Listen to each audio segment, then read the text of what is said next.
This will be the NOVAR Verizon Cup Series race number 12 starting at the Grand Detour Raceway in Quincy, Illinois. McDonald's pole, we're going to number 7 of Mike Hogan. Coming out of turn number 4, he would lead with Jake Carroll on his outside, and then Hogan's teammate Kano Suzuki will be in 3rd, and then Jason Duke will be in 4th place.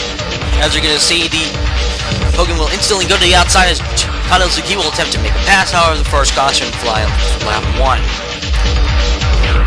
Eric Wilbur, Daniel Salmon, and Aaron Fisher will pinch. They'll get together, and that will put the 31 of Ron Portland on the wall. Daniel Salmon gets up right to the catch fence, right to the guardrail for a bit, as all of them will continue. Mike Hogan in the number 7, he would lead on this restart with Kano Suzuki in the 71. He's in 2nd. And Kano Suzuki, he is running this 71 card for several races this year, and he did so, and he also did in 2010. In 2009, he was running for Ford National Racing, but got dumped due to poor performances. But then when he's with this team, he has performed kind of very well, and this is one of the races that he's run very well. Another car on his inside was that's Jason Duke in the number 6. That's XI Batteries Ford Fusion. The only positive thing that's happened to him all year was the Thunder Shootout win, but the second caution fly on lap number 8. MJ Holloway, he will appear to get loose. He gets it. Blake Battalion in this 76 will pinch. They'll turn out the 88-15 gets spun around. Mark McGillo, Dylan Wally, Michael Scott, Gordon Billard, Nate Piper, Nick Dunnigan, Scott Johnson, Brian Kittleson, Eric Wemler, and Daniel Solomon will all pile in. On the restart, Mike Hogan in number 7, he will be leading the restart. As you see, Luke Warren's in 2nd. Here comes Duke. He attempts to take 2nd away from Warren.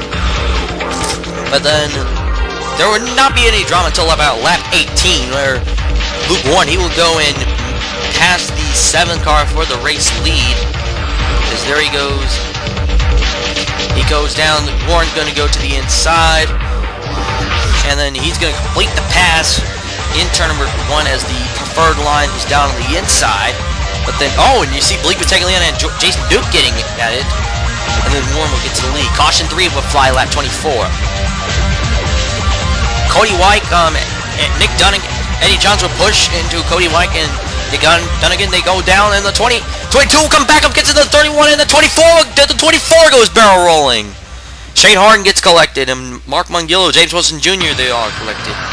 The 7 of Mike Hogan is your race leader with Carson Brooks, and then Keith Hales in the 35, and then Thomas Lawyers in the 16. Hales is going to make an attempt to pass the 35, but as you're going to see going into 3, he will make the pass. He will think he will make the pass, but the 7 will get a run off of turn 4. As in turn 1 and 2, the inside is the preferred line, but however in 3 and 4, the outside is the preferred line. Caution 4, lap 34. Luke Warren will pinch into MJ Holloway in the 76. They will all spin. The 48 will hit the outside wall, inside wall hard. The 1476 will continue. The 48 was done. On the restart, Jason Duke in the number 6. He's leading on this restart with Brian Wilson, Shane Howard, and Blake Battalion in the 50. As Jason Duke, he is still holding trying to lead. As Brian Wilson, he is right there. Outside Walter Green dealing with Shane Howard in the 57. He was just involved. He was involved in that crash a couple of guys back ago. As they would be like doing this for like the next couple of laps until caution 5 to fly on lap 57. Ronald Portland, he will get pinched by Luke Warren and Thomas Lawyers. They all get pinched, and the 31 will spin. He gets him into the catch fence, gets airborne, and then the 16 also gets up into the catch fence and airborne. So then that's probably all. And then you see the leaders come by as they're going to all go dive down to pit road right there, and then Ronald Portland will pass the pace car.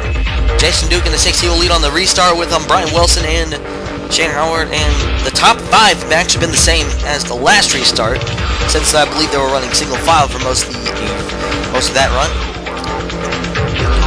As probably they're now going to go down into turn number 4. Jason Duke, he still has a good, comfortable lead. However, caution 6 will fly on lap 65. As this race not really been a crash race. Carson Brooks will get turned by Jeff Johnson and Daniel Samuel. That will spin around. And then, Jake Carroll drills the 77 hard. As this will take the 77 hard. Here's Jake Carroll's perspective. He's running with Nick Dunnigan, then pounds the 77 hard. 35, 59, 62, and the 57 were also collected. James Wilson Jr. stops right at the scene. He then gets a piece of that. Jason Duke in the 6, he is going to lead the rules on this restart.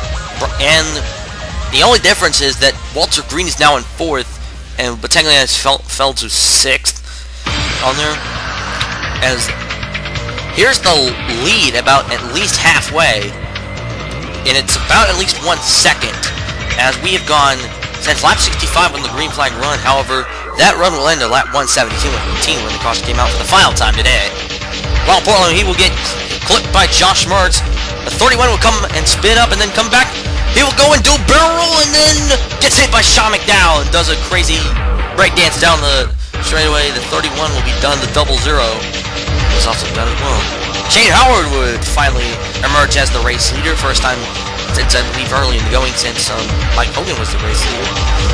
And then Howard has actually had a strong car, and he's already locked in because of the Peoria Pole Award, so he just needs to win in order to get Toyota's first win of the year. But as you can see, Josh Mertz exiting the pit road. Something very odd we don't see at Grand Detour. Green flag pit stops. I'm still wondering why they have these green flag pit stops, because Walter Green, he would lead them down on lap 164. Blake Tagliana, then Casey Yuto, Dylan Walling having a great one, Jason Duke. Aaron Fisher in the 89 collecting the first lap crash. Jamie Scotty in the 9. Eddie Johns and James Howard. The 11 and 38 and the 13 and the 33. And we got also the 71 and the 14 and then the 58 and 98. There was a pit road miscue, as you're going to see. Well, that the 38 hits the 11, and then when you're going to see the 38 of Chris Bell, he's going to go and enter his pit stall right in front of Casey Hutos, and then James Wilson Jr., he will seek revenge and then knock into the 38's front bump into the side of the 38. And that was not the craziest thing that happened. Mike Hogan did not even pit this time. So that is the reason why the 7 will be running 2 seconds slower than the rest of the field. As you saw Brian Wilson just fly right by. And this would kill him, as he was 1 lap in front of everybody else during this entire round, but with just 11 laps to go, he will hit the wall and get passed by Aaron Fisher and Shane Howard.